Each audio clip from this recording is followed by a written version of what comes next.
ಎಲ್ಲರಿಗೂ ನಮಸ್ಕಾರ. ಮೃಗಾಲಯದಲ್ಲಿ ಒಂದು ದಿನ, ತರಗತಿ 3ನೇ ತರಗತಿ, ವಿಷಯ ಕನ್ನಡ, ಭಾಗ 5, ಪಾಠ 10. ಮಕ್ಕಳೇ, ನಾವು ಹಿಂದಿನ ತರಗತಿಯಲ್ಲಿ ಕೋತಿಯು ಒಂದು ಸೂಚನಾ ಫಲಕದ ಮೇಲೆ ಕುಳಿತುಕೊಂಡು ಅದನ್ನು ತಿರುಗಿಸುತ್ತಾ ಆಟವಾಡುತ್ತಿತ್ತು. ಆ ಸೂಚನಾ ಫಲಕದ ಮೇಲೆ ಪಕ್ಷಿಗಳ ವಿಭಾಗಕ್ಕೆ ದಾರಿ ಎಂದು ಬರೆದಿತ್ತು. ನಂತರ ಆ ಕೋತಿಯು ಆ ಸೂಚನಾ ಫಲಕವನ್ನು ತಿರುಗಿಸಿ ಮರ ಹತ್ತಿ ಹೊರಟು ಹೋಯಿತು. ಇದರಿಂದ ವೀಕ್ಷಕರಿಗೆ ತುಂಬ ತೊಂದರೆ ಆಗುವುದಂತೂ ಉಂಟು. ಎಷ್ಟು ತೊಂದರೆಯಾಗಬಹುದು ಅಂತ ಅಂದರೆ, ಆ ಸೂಚನಾ ಫಲಕವನ್ನು ನೋಡಿ ಅದೇ ದಾರಿಯಿಂದ ಅವರು ಏನು ಸೂಚನಾ ಫಲಕದ ಮೇಲೆ ಏನು ಬರೆದಿತ್ತೋ ಆ ಕಡೆ ಗಮನ ಹರಿಸ್ತಾರೆ. ಇನ್ನೊಂದು ಕಡೆ ಶಾರುನ್ ಎಂಬುವನು ಎಲ್ಲ ತನ್ನ ಗೆಳೆಯರನ್ನ ಕರೆದು, ನೋಡ್ರೋ ಇಲ್ಲಿ ಎಷ್ಟೊಂದು ಹಾವುಗಳಿವೆ, ಹಬ್ಬ ನೋಡಿದ್ರೆ ನನಗೆ ಮೈ ಜುಮ್ ಎನ್ನುತ್ತೆ ಅಂತ ಹೇಳಿದಾಗ ಎಲ್ಲರೂ ಸಹ ಗಮನವಿಟ್ಟು ಹಾವುಗಳನ್ನು ನೋಡುತ್ತಾರೆ. ಅಲ್ಲಿಯ ತನಕ ಹಿಂದಿನ ತರಗತಿಯಲ್ಲಿ ಆಗಿತ್ತು ಅಲ್ವಾ ಮಕ್ಕಳೇ? ಈಗ ಮುಂದಿನ ಭಾಗವನ್ನು ನೋಡೋಣ. ಪಾಠದ ಹೆಸರು ಮೃಗಾಲಯದಲ್ಲಿ ಒಂದು ದಿನ. ಶಿಕ್ಷಕಿ: ಸರಿ, ನೀವೆಲ್ಲ ಇಲ್ಲಿರುವ ಕಲ್ಲಿನ ಬೆಂಚಿನ ಮೇಲೆ ಕುಳಿತುಕೊಳ್ಳಿ. ನಾವು ತಂದಿರುವ ತಿಂಡಿ ತಿನಿಸುಗಳನ್ನು ಹಂಚಿಕೊಂಡು ತಿನ್ನೋಣ.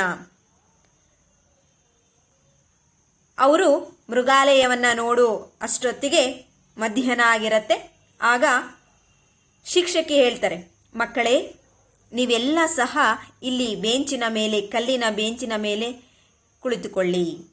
ನಾವು ತಂದಿರುವಂತಹ ತಿಂಡಿ ತಿನಿಸುಗಳು ಅಂದರೆ ಉಪಹಾರ, ತಿಂಡಿ ತಿನಿಸುಗಳನ್ನು ನಾವು ಎಲ್ಲರೂ ಒಟ್ಟಿಗೆ ಹಂಚಿಕೊಂಡು ತಿನ್ನೋಣ ಎಂದು ಶಿಕ್ಷಕಿ ಎಲ್ಲ ಮಕ್ಕಳಿಗೆ ಹೇಳುತ್ತಾರೆ. ಶಿಕ್ಷಕ: ಮಕ್ಕಳೇ ನೋಡಿ, ನೀವೆಲ್ಲ ತಿಂಡಿ ತಿಂದ ನಂತರ ನಿಮಗೆ ಬೇಡವಾದ ವಸ್ತುಗಳನ್ನು ನನ್ನನ್ನು ಉಪಯೋಗಿಸಿ ಎಂದು ಬರೆದಿದೆಯಲ್ಲ, ಆ ಡಬ್ಬದೊಳಗೆ ಹಾಕಿರಿ. ಮತ್ತೊಬ್ಬ ಶಿಕ್ಷಕ ಇದ್ದುಕೊಂಡು, ಮಕ್ಕಳೇ ಇಲ್ಲಿ ಕೇಳಿ, ನನ್ನ ಮಾತನ್ನು ಗಮನವಿಟ್ಟು ಕೇಳಿ. ನೀವೆಲ್ಲ ತಂದಿದ್ದೀರಲ್ಲ ತಿಂಡಿಗಳನ್ನು, ತಿಂಡಿ ತಿಂದ ನಂತರ ನಿಮಗೆ ಬೇಡವಾದಂತಹ ವಸ್ತುಗಳು ಅಂದರೆ ಮೆಣಸಿನಕಾಯಿ, ಕೆಲವರು ಈರುಳ್ಳಿ ತಿನ್ನಲ್ಲ, ಟೊಮೊಟೊ, ಕೆಲವರು ಸ್ನ್ಯಾಕ್ಸನ್ನು ತಂದಿರ್ತಾರೆ, ಅದರ ಪೇಪರುಗಳು, ಅವುಗಳು ಬೇಡವಾದ ವಸ್ತುಗಳನ್ನೆಲ್ಲ ನೋಡಿ, ಅಲ್ಲಿ ಒಂದು ಡಬ್ಬ ಕಾಣುತ್ತಿದೆಯಲ್ಲ, ಅದರ ಮೇಲೆ ನನ್ನನ್ನು ಉಪಯೋಗಿಸಿ ಎಂದು ಬರೆದಿದೆಯಲ್ಲ, ಅದರೊಳಗಡೆ ಹಾಕಬೇಕು. ಬೇಡವಾದ ವಸ್ತುಗಳನ್ನೆಲ್ಲ ಅಲ್ಲಿ ಹಾಕಬೇಕು ಎಂದು ಒಬ್ಬ ಶಿಕ್ಷಕ ಎಲ್ಲ ಮಕ್ಕಳಿಗೆ ಹೇಳುತ್ತಾರೆ. ಗುರುಗಳೇ, ನನಗೆ ತುಂಬ ಬಾಯಾರಿಕೆಯಾಗಿದೆ. ಒಬ್ಬ ವಿದ್ಯಾರ್ಥಿ ಕೇಳ್ತಾರೆ, ಗುರುಗಳೇ, ನನಗೆ ತುಂಬ ಬಾಯಾರಿಕೆಯಾಗಿದೆ, ನನಗೆ ನೀರು ಬೇಕು ಎಂದು ಒಬ್ಬ ವಿದ್ಯಾರ್ಥಿ ಗುರುಗಳನ್ನು ಕೇಳಿದಾಗ ಆಗ ಶಿಕ್ಷಕ ಹೇಳ್ತಾರೆ, ಹೌದಾ, ಯಾರಿಗೆಲ್ಲ ಬಾಯಾರಿಕೆಯಾಗಿದೆ ಅವರೆಲ್ಲ ನನ್ನೊಂದಿಗೆ ಬನ್ನಿ, ಅಲ್ಲಿರುವ ನಳದ ಬಳಿ ಹೋಗಿ ನೀರು ಕುಡಿಯುವ. ನೋಡಿ ಶಿಕ್ಷಕ, ಹೌದಾ, ನಿನಗೆ ಬಾಯಾರಿಕೆ ಆಗಿದೆಯಾ? ಮಕ್ಕಳೇ, ಯಾರ್ಯಾರಿಗೆ ಬಾಯಾರಿಕೆ ಆಗಿದೆ ಅವರೆಲ್ಲರೂ ನನ್ನ ಜೊತೆಗೆ ಬನ್ನಿ, ನನ್ನೊಂದಿಗೆ ಅಂದರೆ ನನ್ನ ಜೊತೆಗೆ ಬನ್ನಿ. ನೋಡಿ, ಅಲ್ಲಿ ನಳ ಅಂದರೆ ನಲ್ಲಿ ಇದೆಯಲ್ಲ, ಅಲ್ಲಿ ಹೋಗಿ ಎಲ್ಲರೂ ನೀರು ಕುಡಿಯೋಣ ಎಂದು ಶಿಕ್ಷಕ ಎಲ್ಲ ವಿದ್ಯಾರ್ಥಿಗಳಿಗೆ ಹೇಳಿದರು. ಮಕ್ಕಳು ಶಿಕ್ಷಕರೊಂದಿಗೆ ಹೋಗಿ ನೀರು ಕುಡಿದರು. ಆಗ ಒಬ್ಬ ಶಶಾಂಕ ಇದ್ಕೊಂಡು, ಧನುಷ್ ಅಲ್ಲಿ ನೋಡು, ಇಲ್ಲಿಯೂ ಕೂಡ ಗೋಡೆಯ ಮೇಲೆ ಬರೆದಿದೆ. ಆಗ ನೀರು ಕುಡಿಯುತ್ತಲೇ ಶಶಾಂಕ್ ಎಂಬ ವಿದ್ಯಾರ್ಥಿ ಧನುಷ್ಗೆ ಹೇಳ್ತಾನೆ, ಧನುಷ್ ಅಲ್ಲಿ ನೋಡೋ, ಇಲ್ಲಿ ನೋಡೋ, ಇಲ್ಲಿ ಏನೋ ಬರೆದಿದೆಯಲ್ಲ ನೋಡು, ಇಲ್ಲಿಯೂ ಸಹ ಗೋಡೆಯ ಮೇಲೆ ಬರೆದಿದೆ ಅಂತ ಶಶಾಂಕ್ ಧನುಷ್ಗೆ ಹೇಳುತ್ತಾನೆ. ಧನುಷ್, ಹೌದು, ನೀರು ಅಮೂಲ್ಯವಾದದ್ದು, ಮಿತವಾಗಿ ಬಳಸಿ ಎಂದಿದೆ. ಹೌದು ಶಶಾಂಕ್, ಅಲ್ಲಿ ಏನು ಬರೆದಿದೆ ಗೊತ್ತಾ? ನೀರು ಅಮೂಲ್ಯವಾದದ್ದು. ಅಮೂಲ್ಯ ಅಂದರೆ ತುಂಬ ಶ್ರೇಷ್ಠವಾದದ್ದು, ತುಂಬ ಬೆಲೆ ಬಾಳುದ್ದು. ಅದನ್ನು ಮಿತವಾಗಿ ಬಳಸಬೇಕು, ಅಂದರೆ ಅದನ್ನು ವೇಸ್ಟ್ ಮಾಡಬಾರ್ದು. ನೀರನ್ನು ನಮಗೆ ಎಷ್ಟು ಬೇಕೋ ಅಷ್ಟನ್ನೇ ಮಿತವಾಗಿ ಬಳಸಬೇಕು ಎಂದು ಬರೆದಿದೆ.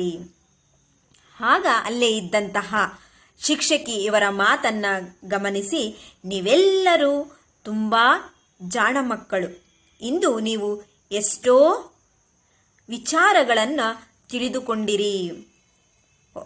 ಅಲ್ಲಿ ಒಬ್ಬ ಶಿಕ್ಷಕಿ ಹೇಳ್ತಾರೆ ಇವರನ್ನೆಲ್ಲ ವಿದ್ಯಾರ್ಥಿಗಳನ್ನು ಕುರಿತು, ನೀವೆಲ್ಲರೂ ತುಂಬ ಜಾಣರು, ಇವತ್ತು ಈ ಮೃಗಾಲಯದಲ್ಲಿ ಎಷ್ಟೋ ವಿಚಾರಗಳನ್ನು ನೀವು ತಿಳಿದುಕೊಂಡಿರಿ.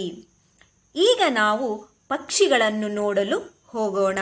ಮಕ್ಕಳೇ, ಈಗ ನಾವು ಪ್ರಾಣಿಗಳನ್ನಾಯಿತು, ಈಗ ನಾವು ಪಕ್ಷಿಗಳನ್ನು ನೋಡಲು ಹೋಗೋಣ ಎಂದು ಶಿಕ್ಷಕಿ ಎಲ್ಲ ವಿದ್ಯಾರ್ಥಿಗಳಿಗೆ ಹೇಳಿದಳು. ಆಗ ಎಲ್ಲರೂ ಸಹ ಪಕ್ಷಿಗಳನ್ನು ನೋಡಲು ತೆರಳಿದರಂದರೆ ಹೋದರು. ಮುಖ್ಯಾಂಶಗಳು: ಪಾಠದ ಹೆಸರು, ಪಾಠದ ವಿವರಣೆ. ಪ್ರಶ್ನೆಗಳನ್ನು ನೋಡೋಣ. ಪ್ರಶ್ನೆ 1, ಈ ಪಾಠದಲ್ಲಿ ಬರುವ ಮಕ್ಕಳ ಹೆಸರುಗಳನ್ನು ತಿಳಿಸಿ. ಮಕ್ಕಳೇ, ಈ ಪಾಠದಲ್ಲಿ ಬರುವ ವಿದ್ಯಾರ್ಥಿಗಳು ಅಂದರೆ ಮಕ್ಕಳ ಹೆಸರುಗಳನ್ನು ಬರೆಯಬೇಕು. ಪ್ರಶ್ನೆ 2, ಈ ಪಾಠದಲ್ಲಿ ಬರುವ ಪ್ರಾಣಿಗಳ ಹೆಸರುಗಳನ್ನು ತಿಳಿಸಿ. ಮಕ್ಕಳೇ, ಎರಡೂ ಪ್ರಶ್ನೆಗಳನ್ನು ನಿಮ್ಮ ನಿಮ್ಮ ನೋಟ್ ಪುಸ್ತಕದಲ್ಲಿ ಬರೆದುಕೊಂಡು ನೀವೇ ಸ್ವತಃ ಉತ್ತರಗಳನ್ನು ಹುಡುಕಿ ಬರೆದುಕೊಳ್ಳಬೇಕು. ಎಲ್ಲರಿಗೂ ಧನ್ಯವಾದಗಳು.